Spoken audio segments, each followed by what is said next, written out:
Welcome to part 2 of this video series that describes making a steam test plant.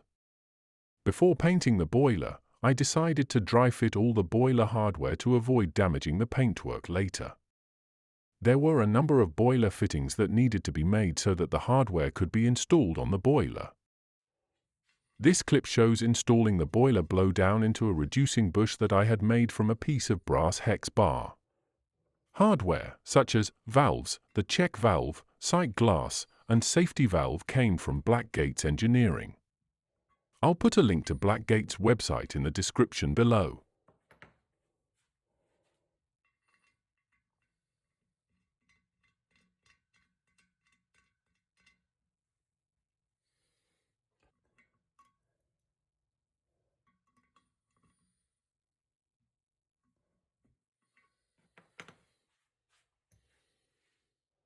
The next step was to install the pipe fittings for the steam whistle. Pipe fittings for this project came from PM Research. I'll put a link to the PM Research website below. The clip shows a 5/16" pipe nipple and elbow being installed on the boiler. The vertical end of the elbow had been tapped a 1/4 inch 40 TPI for the steam whistle.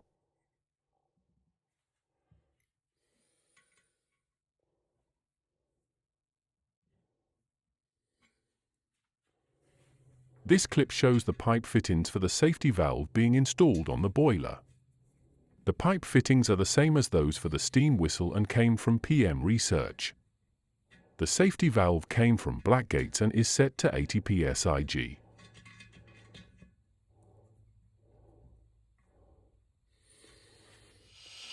The next series of clips show a blank plug being made for an unused tapping on the boiler.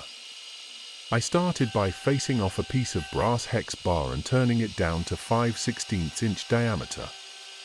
I've speeded up the videos to make them less boring to watch.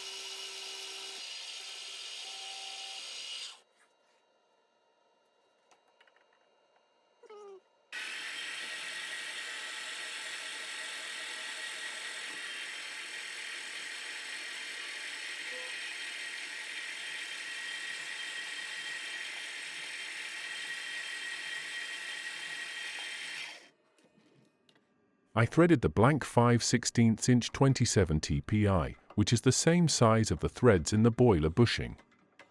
I have a tailstop die holder but rarely use it for brass. I found that using the Jacob's chuck to keep the die square to the job works just fine. The threads were undercut using a 1/16" parting tool. Undercutting ensures that the blank screws tight against the boiler bushing. I then parted off the blank to length to create the finished part.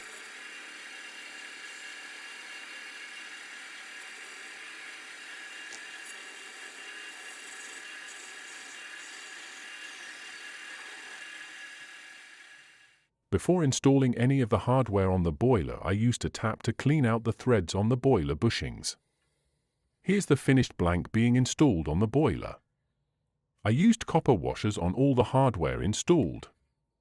As I said earlier, I'm just dry fitting the hardware now. During final assembly, I'll use appropriate sealants.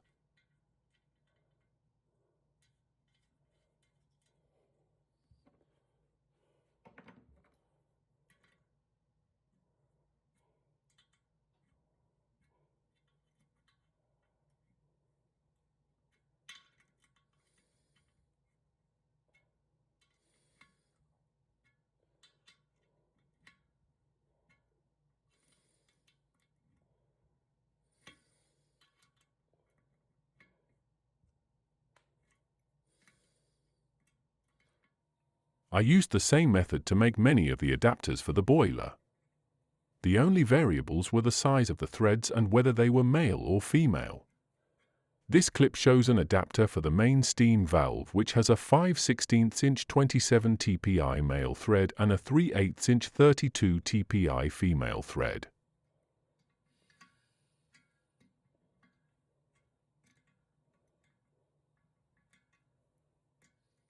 Here's the boiler stop valve being screwed into the adapter.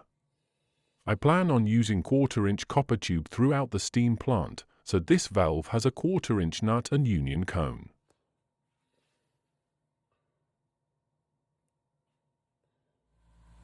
I made the same adapter for the water inlet check valve.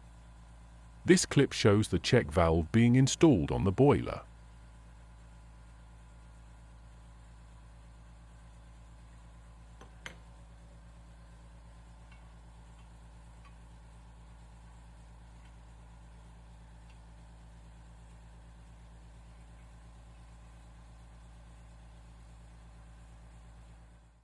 This clip shows the pressure gauge and siphon tube being connected to the boiler via a banjo union. The pressure gauge is new as the original gauge was broken. I had made an adapter that was 3/16 inch male to 10 mm female threads to fit the pressure gauge.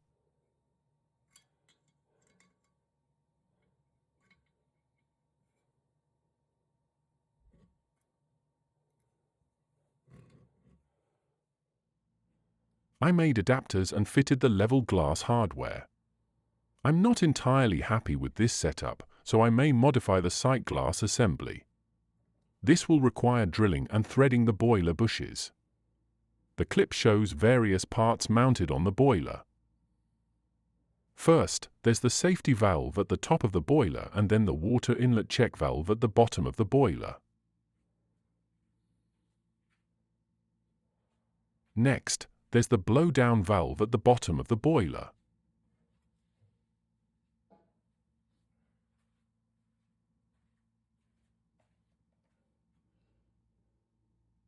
Coming into view is the main stop valve, which is connected to the superheater outlet.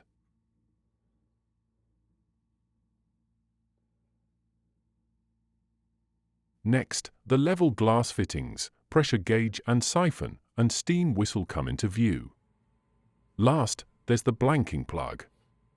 That's all the hardware that I mounted during this video.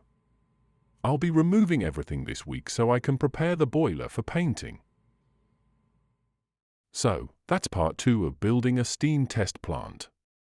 I'm glad I decided to dry fit the boiler hardware before painting the boiler. This will minimize any paint damage when I assemble the boiler later. Thank you for watching this video. Please like and subscribe to support my channel. Thank you.